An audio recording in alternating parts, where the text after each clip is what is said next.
decks that are reliant on targeted removal, like mono red. Absolutely. And it was a card that actually we had played around with a bit in our Worlds testing, and once we abandoned the Illusions deck, we never really went back to, at least in that much in Standard. But it's certainly a card that can give the Illusions deck, which is otherwise a big dog to mono red, a fighting chance. Yeah, absolutely. I know that Patrick Chapin, he absolutely was all in on Geist for quite a while. And then eventually he moved away from Geist, but we saw the real effects of the power of Geist of St. Craft in Craig Wesco's top 8 deck just recently. We're already underway. Pat McGregor looks like he is on the, well, I'm not sure if he's on the player draw here. We'll find out in a moment if he lays a land. And you can see we already have a Spike Shot Elder in play. This could be turn 2 for Pat McGregor. Might be turn 1 Ponder. We'll see in a moment. Yeah, so I believe Dennis actually goes by Denny. Denny Dowty. So Denny on the left and Pat McGregor on the right. Denny is in fact on the play. So Pat resolves his Ponder and keeps his cards.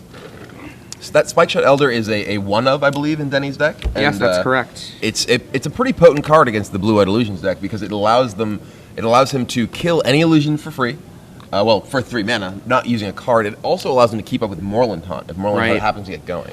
I believe it was at the Boston Star City Games event, or maybe it was the one previous to that, where we saw some players kind of mocking the selections of 1-drops from the player that top 8'd, and I can't remember who it was, but I really like 1 Spike Shot Elder in your red deck because there's a huge diminishing returns on Spike Shot Elder.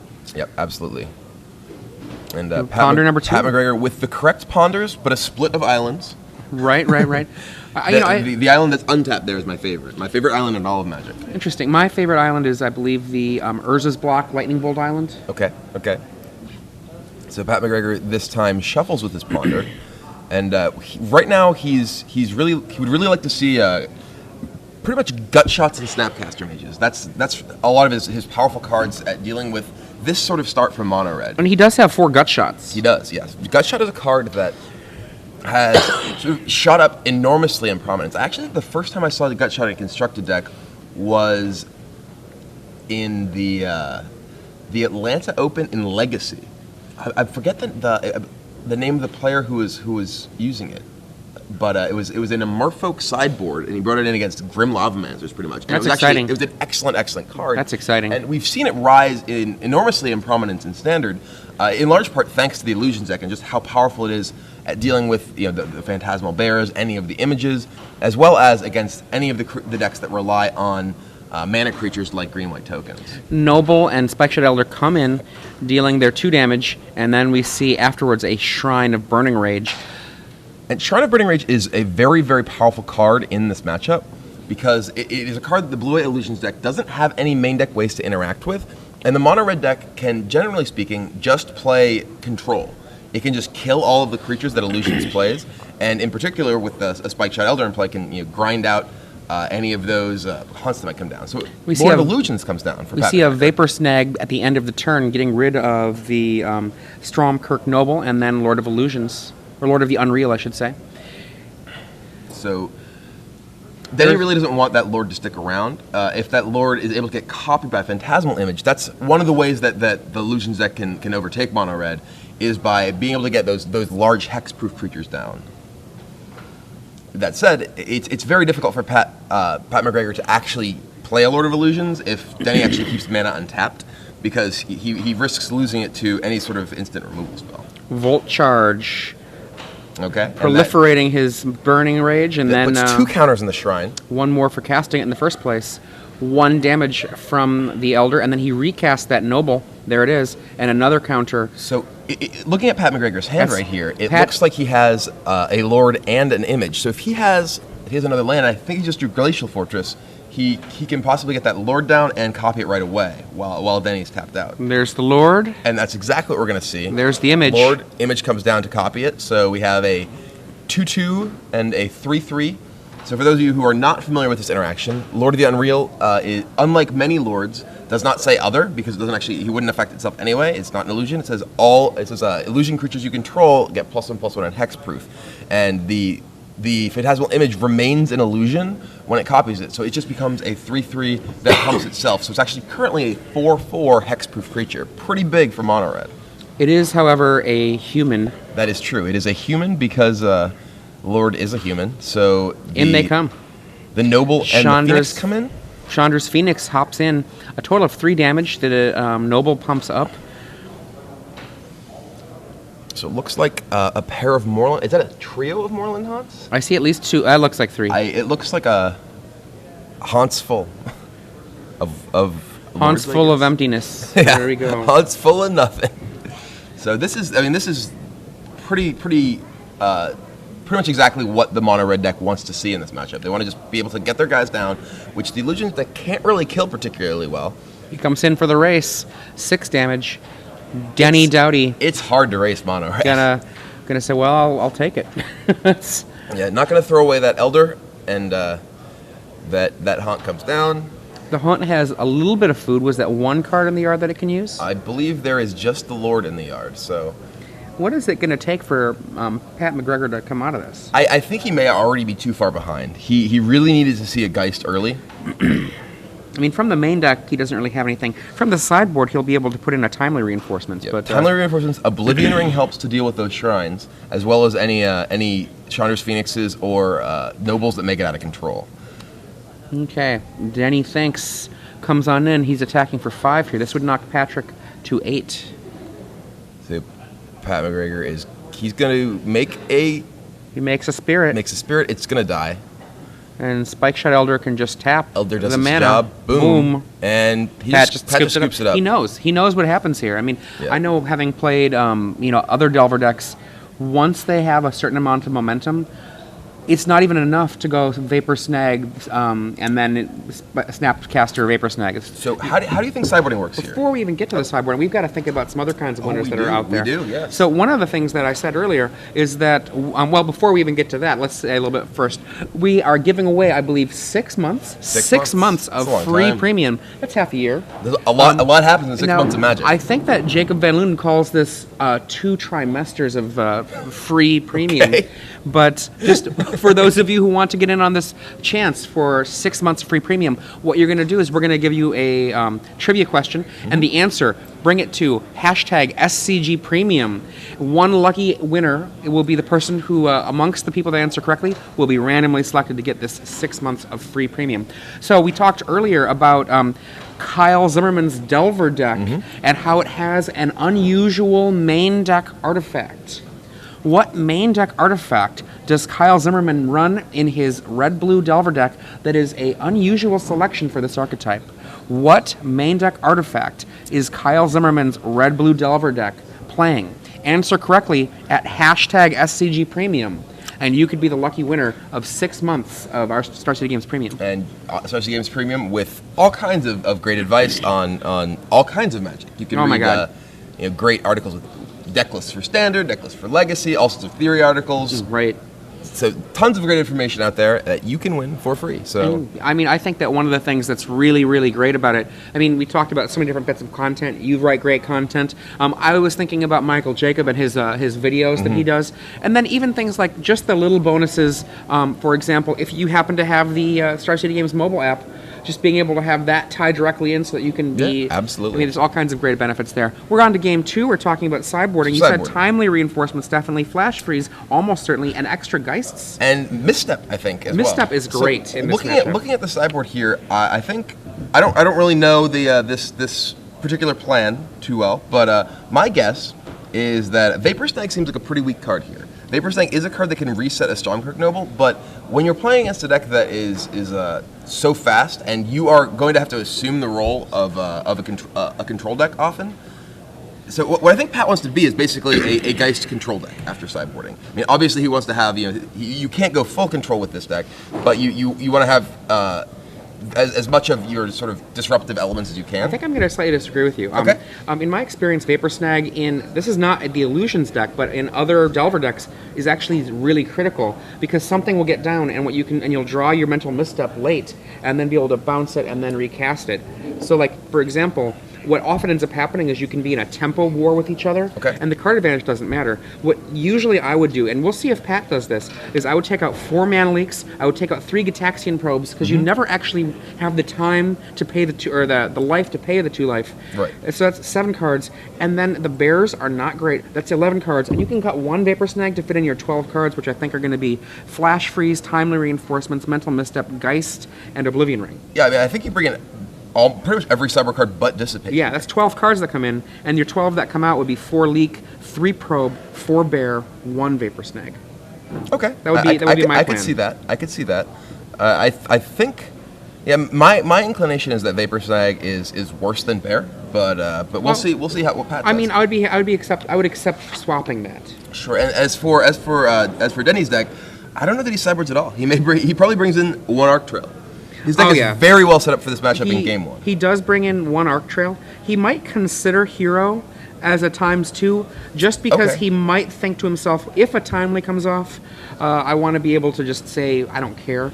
But Hero, the problem with Hero is it is an expensive card, and expensive does matter. And also, I mean, it can be the point where you go something like tap out for Hero, and they go tap out for image, right? And go, that can be nice very, very bad. Hero. So it looks like Pat McGregor is on the mulligan, which does not bode well for his chances here. It's already a pretty tough matchup. I do want to see Pat draw a Geist. Not that I'm necessarily rooting for Pat to win, but I want to see how Geist is going to work out here. It's definitely a card that seems like it has the potential to swing this matchup. Yeah, go ahead. Just the Vapor Snags actually are relatively important at making Geist work.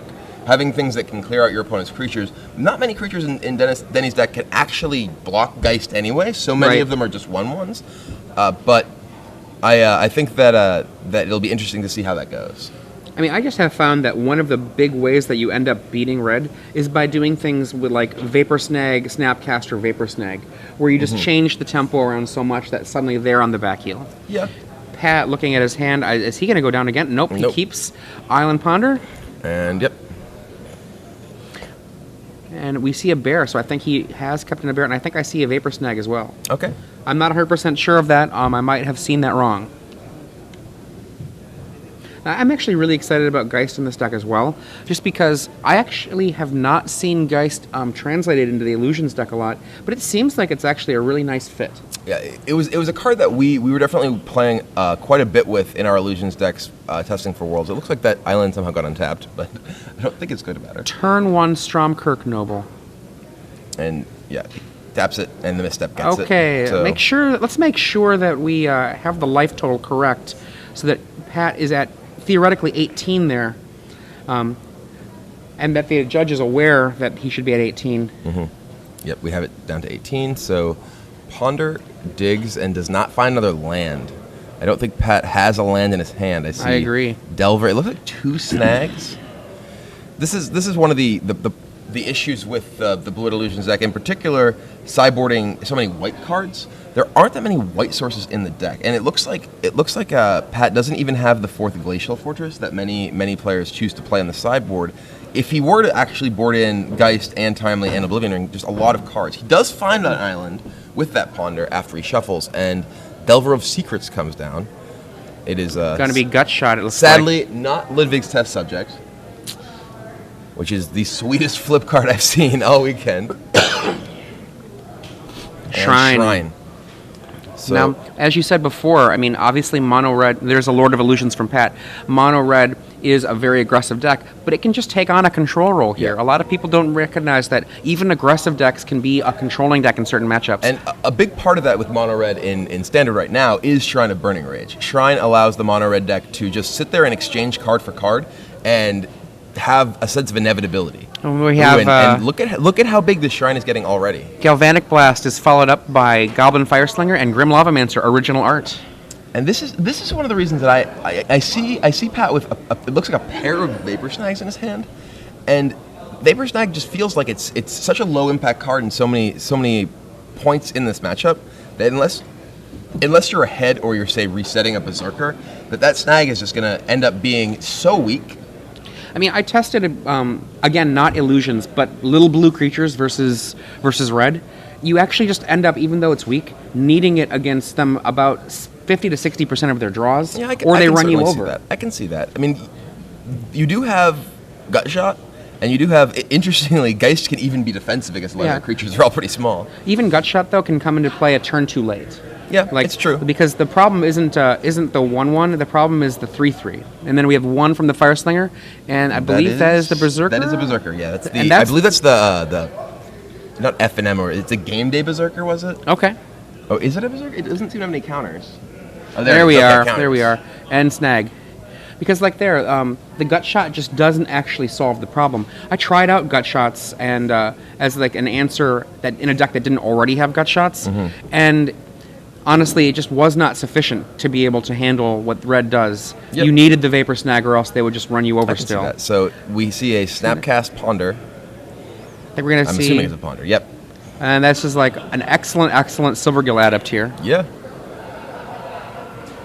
And Denny's Denny's like, go ahead. Denny is pondering what he's going to do in response to the Ponder, but it resolves, and we see Geist gut shot, but still no white source. No white. This is again, as we were saying, one of the difficulties of sideboarding in white cards you actually need to cast.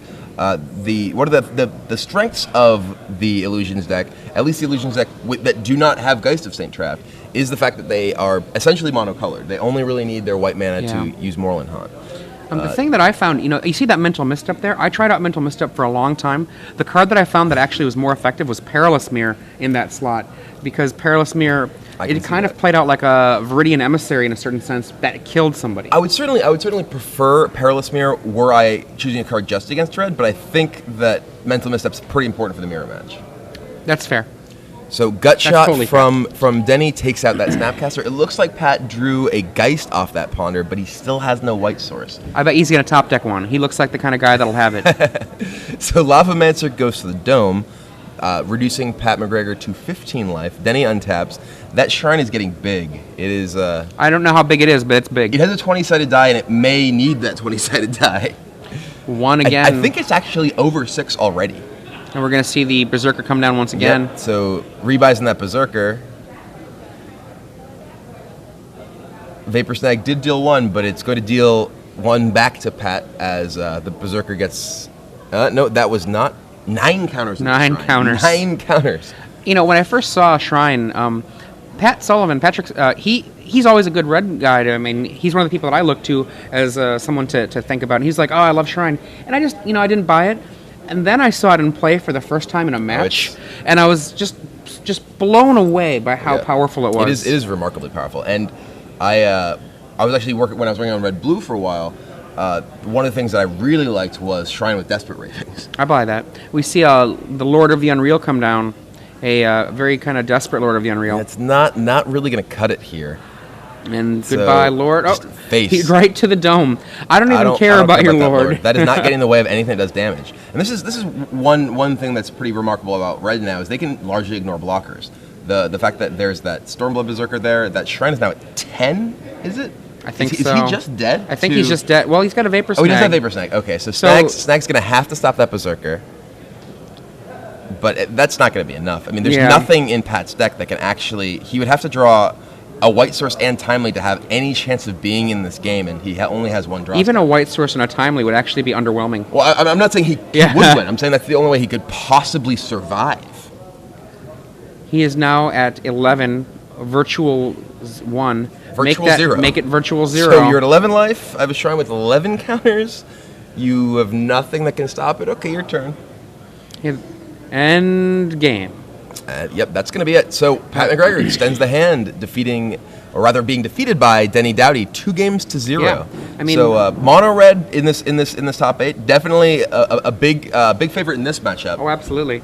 And in the other bracket, do we know if it was red blue or if it was white weenie blue? Yeah, the other 2 players actually started before our match, so it looks like they may still be playing. There's still a bit of a crowd. Around the feature match area. So we may still have another match. Not clear that we can grab them because they're likely, if they are still playing, in game 3. But one of the things that we can perhaps do, I'm not sure if we have a winner or not on the question. We'll get back to that in a second. But yeah, I know that one of the things that I was really impressed with Shrine once I finally saw it play was I can't remember who ended up, what the name of the person was that won the PTQ, but I was at a PTQ and I was playing Larry Swayze's Blumanji deck, and there were two of us playing it. It was the update that I had made to the deck. Two of us playing it in the tournament. We both were in the top 8, and I lose in the top 4. My friend Matt Severa loses in the top 4 to Mono Red, and he lost specifically to Shrine, and I'm like, maybe that card's good. And then we go to the finals, and it was the Mono Red player with Shrines, and Shrines were not 100% adopted by Red yet. They would be, for the most part, maybe 99% adopted by Red. And his opponent was Splinter Twin, and he laid down a Shrine, and at a certain point, the Twin player just didn't... Had to do something. Yeah, he didn't. It was just like, well, here we go. Sorry, you're dead. Yeah, here we have a winner for our trivia question. The question was, for those of you who are just joining us right now, earlier we were talking about the Red-Blue Delver deck and how it has an unusual card choice, an artifact in the deck that has not really been seen in this archetype. What was the archetype, or the card? That card was Druidic Satchel, and Druidic Mike Satchel. Flores would be thrilled. Yep. This is a card he was promoting far earlier in the season, and our winner is Brainchild 138. Josh, you are the winner. So good job, congratulations, Josh. You've won 6 months of Star City Games Premium. And I picture Mike out there with Bella going, yeah! So I mean, we saw that Satchel in action in the quarterfinals, and it really was impressive. Very powerful. And I don't know if his opponent, that was Timothy Jansen, who was playing the full 20 Grixis. Full 20, we were calling that because of the awesome combination of Chandru the Firebrand and then Soren's Vengeance. that's Boom! 20 damage. I don't know that. if he fully understood how dangerous the Satchel was going to be for him. I mean, obviously he had a small misclick, we'll say. The Satchel came down with 6 mana open for the Red-Blue deck. The Red-Blue deck totally out of gas. All it really had was just land and some nothing much in its hand. And it resolved. He did have a mana leak. He had a mana leak. Which a little bit of, I think, confusion maybe on Timothy's part, which led him to Snapcaster first, then realize that, well, I really have to counter this, dissipate from my hand, but because of that Snapcaster, the dissipate got mana leak. Yeah, and the reason and then we saw that Satchel just take over the game. Yeah, I mean, he activated it a whole slew of times. His life it drew him like 6 cards, gained 10 life. It was got more a than that. sapling. I think it may have been more. I think it was 7 or 8 land he got off of it. Number of cards. And so he definitely went from 8 life super powerful. to